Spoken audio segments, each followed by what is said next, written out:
Your DNA is an abomination. Category: whiteness. No, this isn't satire.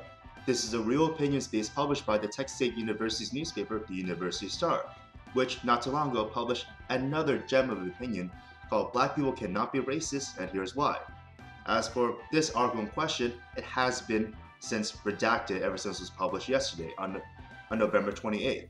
However, being a student, I decided to take it upon myself to grab my tuition share of a stack of newspapers for safekeeping.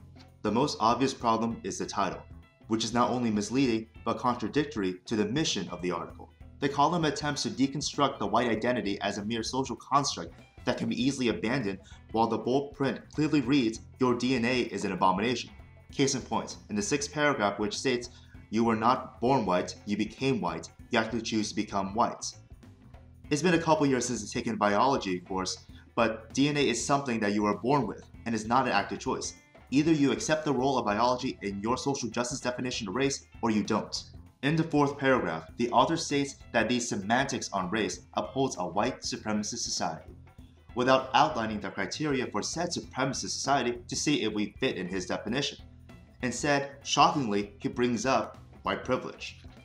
My objection with the term white privilege is that race is one out of many variables affecting one's life other than skin color. So pardon me if I find this fixation on race, when class and nationality are arguably more significant, to be needlessly reductionist. Going back to the 6th paragraph, colored my color behind surprise when the blasted crusades had to be brought up again. And in the 8th paragraph continues the white guilt trip with the accusation of the oppressive world you have built through the exploitation of millions and waging of barbaric wars. No white person today has participated in the crusades, but to invoke this rhetoric is to charge an entire race with a crime because the actions of those generations removed. Not to get too biblical here, but the sins of the father belong to the father, not to the son. Additionally, no matter your opinion on the crusades, which is another topic, what isn't debated is that the participants were individuals, and these actions, like all actions, should fall on the responsible individuals, not diluted to an entire population by association. The 7th paragraph is elegance unmatched, with the fascist foot soldiers called the police. But the author's true diplomatic skill really shines in the second to last paragraph with, ontologically speaking, white death will mean liberation for us all.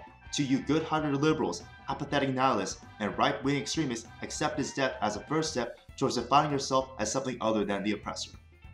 Because why not burn all the bridges between you and your bitter rivals, your berated allies, and the apolitical public who, by the way, have even more reasons to be apolitical? The purpose of any piece of political writing is to convince your intended audience. Outside of a white liberal with white guilt and a white savior complex to match, who is actually going to be convinced by unprovoked belligerence and undeserved shaming? This is another embarrassment to university, as if we don't already have enough to be embarrassed about. However, the article has been immediately redacted, and the editor has published a note. I have the link to the editor's note and the picture of the full article in the comment section below, so you can read and form your own opinion. Thank you kindly for watching. I'm Christopher Ian Solera, and while some people say white is over, I say white's okay.